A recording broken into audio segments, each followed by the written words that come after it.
The Catholic Men's Podcast, helping you find good works of literature for the Catholic gentleman. I'm outside right now. It's pretty late at night.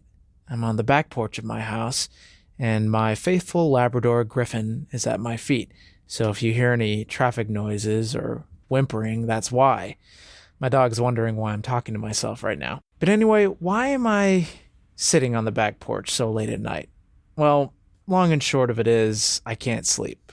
And this happens around 2 or 3 times a week. And oftentimes I just grab a book and read it till I'm tired, which sometimes isn't for a couple of hours. And every time I think, wow, this is the perfect story for the podcast. So I decided I would just act on it. And this one in particular is by L.M. Montgomery. Shh, Griffin. It's a ghost story, and I know a lot of you will appreciate it. So here it is. Davenport Story by L.M. Montgomery. It was a rainy afternoon, and we had been passing the time by telling ghost stories. That is a very good sort of thing for a rainy afternoon, and it is a much better time than after night.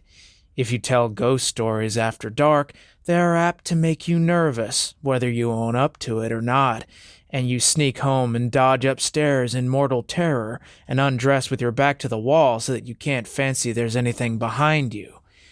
We had each told a story and had the usual assortment of mysterious noises and death warnings and sheeted specters and so on down through the whole catalogue of horrors, enough to satisfy any reasonable ghost taster. But Jack, as usual, was dissatisfied. He said our stories were all second-hand stuff. There wasn't a man in the crowd who had ever seen or heard a ghost. All our so-called authentic stories had been told us by persons who had the story from other persons who saw the ghosts. One doesn't get any information from that, said Jack. I never expect to get so far along as to see a real ghost myself, but I would like to see and talk to one who had. Some persons appear to have the knack of getting their wishes granted. Jack is one of that ilk. Just as he made the remark, Davenport sauntered in and, finding out what was going on, volunteered to tell a ghost story himself, something that had happened to his grandmother, or maybe it was his great-aunt, I forget which. It was a very good ghost story, as ghost stories go, and Davenport told it well. Even Jack admitted that, but he said, it's only second-hand, too. Did you ever have a ghostly experience yourself, old man? Davenport put his fingertips critically together. Would you believe me if I said I had? He asked. No, said Jack unblushingly. Then there would be no use in my saying it. But you don't mean that you ever really had one, of course.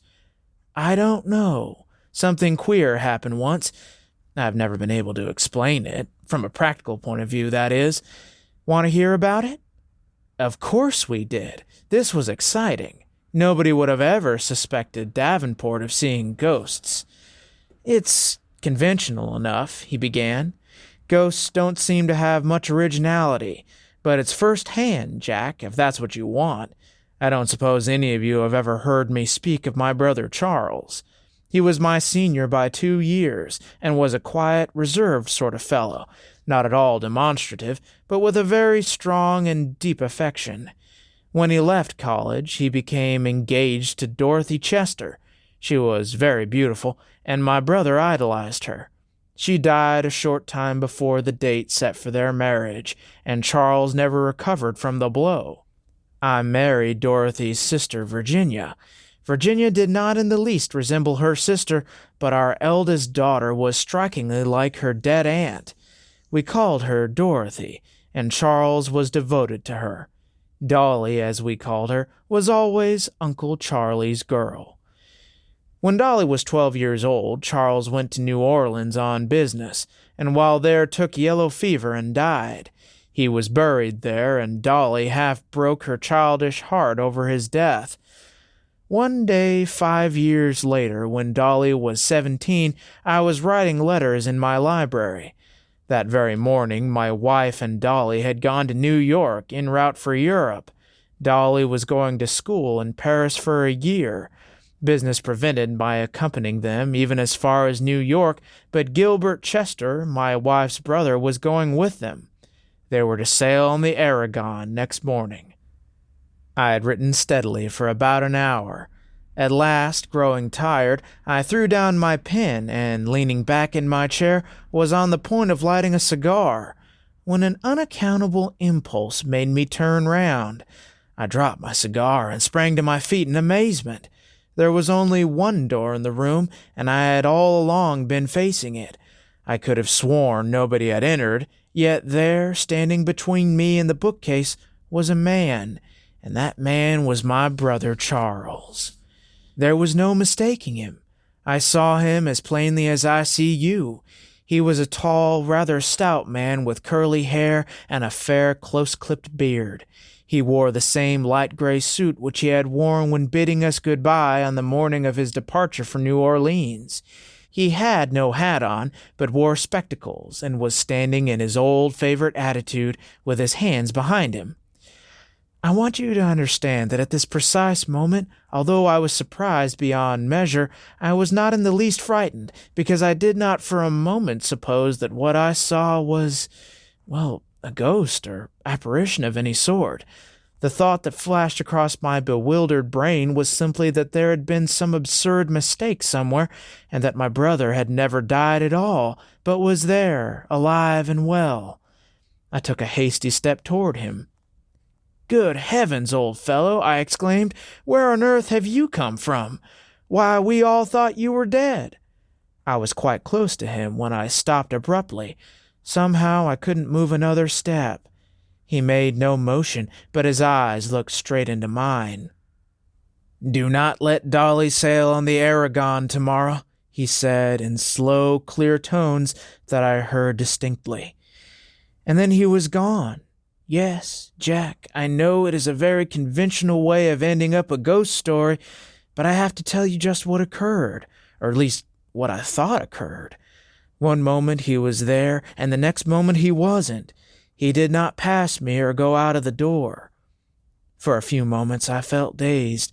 I was wide awake and in my right and proper senses so far as I could judge, and yet the whole thing seemed incredible. Scared? No, I wasn't conscious of being scared. I was simply bewildered. In my mental confusion, one thought stood out sharply. Dolly was in danger of some kind, and if the warning was really from a supernatural source, it must not be disregarded. I rushed to the station, and having first wired to my wife not to set sail on the Aragon, I found that I could connect with the 5:15 train for New York. I took it with the comfortable consciousness that my friends would certainly think I had gone out of my mind. I arrived in New York at 8 o'clock the next morning, and at once drove to the hotel where my wife, daughter, and brother-in-law were staying. I found them greatly mystified by my telegram. I suppose my explanation was a very lame one. I know I felt decidedly like a fool. Gilbert laughed at me and said I had dreamed the whole thing. Virginia was perplexed, but Dolly accepted the warning unhesitatingly. "Of course it was Uncle Charlie," she said confidently. "We will not sail on the Aragon now." Gilbert had to give in to this decision with a very bad grace, and the Aragon sailed that day, minus 3 of her intended passengers. Well, you've all heard of the historic collision between the Aragon and the Astarte in a fog, and the fearful loss of life it involved. Gilbert didn't laugh when the news came, I assure you. Virginia and Dolly sailed a month later on the Marseille, and reached the other side in safety. That's all the story, boys. The only experience of the kind I ever had, concluded Davenport.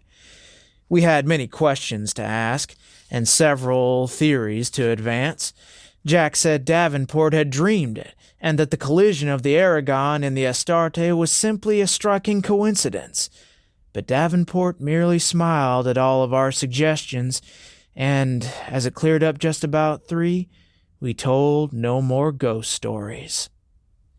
So that's the end of Davenport's story by L.M. Montgomery. I hope you all enjoyed it, and I'm going to see if I can sleep now. Thank you all so much for listening, and Godspeed.